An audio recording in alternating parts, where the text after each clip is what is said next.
La loi immigration en France, ce qui va changer pour les étudiants.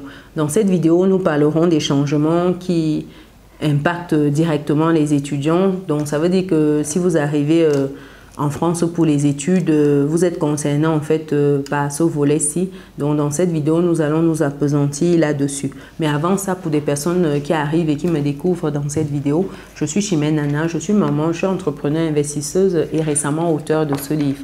Vivre et réussir en France, c'est le titre du livre. C'est un livre en fait qui vous permet d'immigrer sereinement, qui vous donne les clés d'une bonne intégration, qui vous permet de comprendre le système, de mieux investir et surtout de passer une autre dimension dans la gestion de vos finances. C'est très important. Donc pour les personnes qui souhaitent avoir leur exemplaire du livre, je vais mettre le lien dans le descriptif de la vidéo.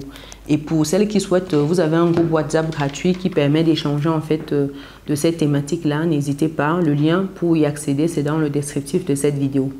Donc, qu'est-ce qui va changer pour vous, étudiants? Il faut savoir que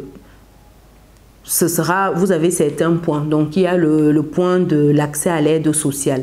Il faut 5 ans en fait pour accéder à l'aide sociale avec la récente loi sur l'immigration en France qui apporte des changements significatifs concernant en fait l'accès aux aides sociales pour les étrangers qui sont non ressortissants de l'Union européenne.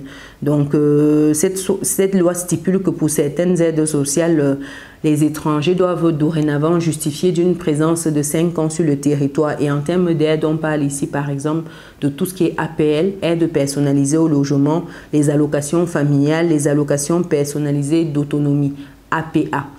Par contre, cette loi en fait prévoit certaines exceptions. Donc aujourd'hui, si tu es un étranger et que tu travailles en France depuis au moins 3 mois, ben, tu rentres dans cette exception-là. Ou si tu es en France et que tu as un visa étudiant, tu peux demander ton aide personnalisée au logement directement, ton APL, sans attendre en fait ces 5 ans-là qui sont imposés par la nouvelle réforme immigration. Donc cette mesure ici vise à faciliter en fait l'intégration des étudiants et puis des travailleurs en leur accordant un certain soutien en matière de logement. Il faut savoir également que pour les allocations familiales et les allocations personnalisées d'autonomie, une exception est également prévue pour les personnes ayant travaillé en France pendant au moins 30 mois.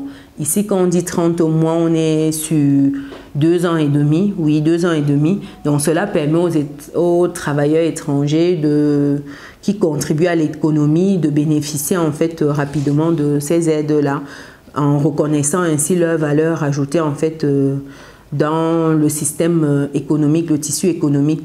Un autre point aussi, c'est au niveau de la caution de retour pour les étudiants étrangers.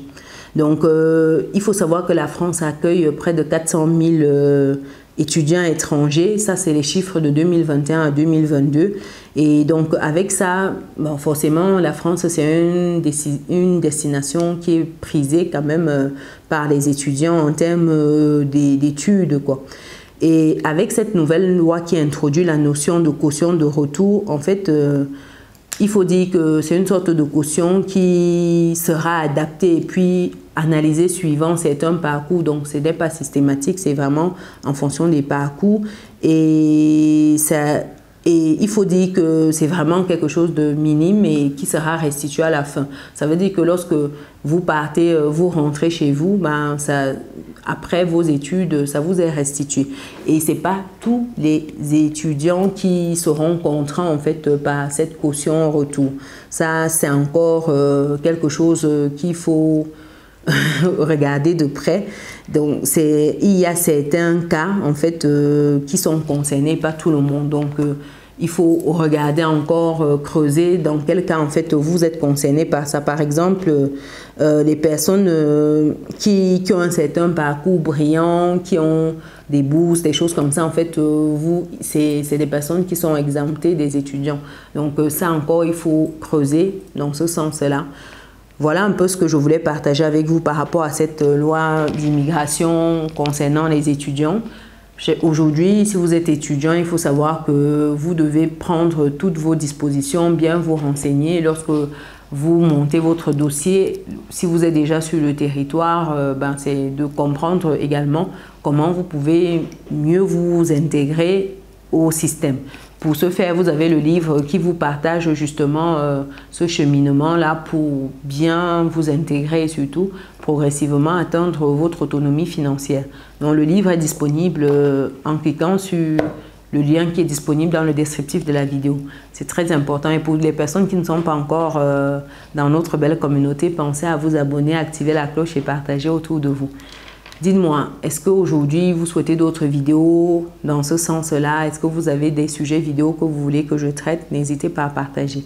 Nous, on se donne rendez-vous dans une prochaine vidéo. Ciao!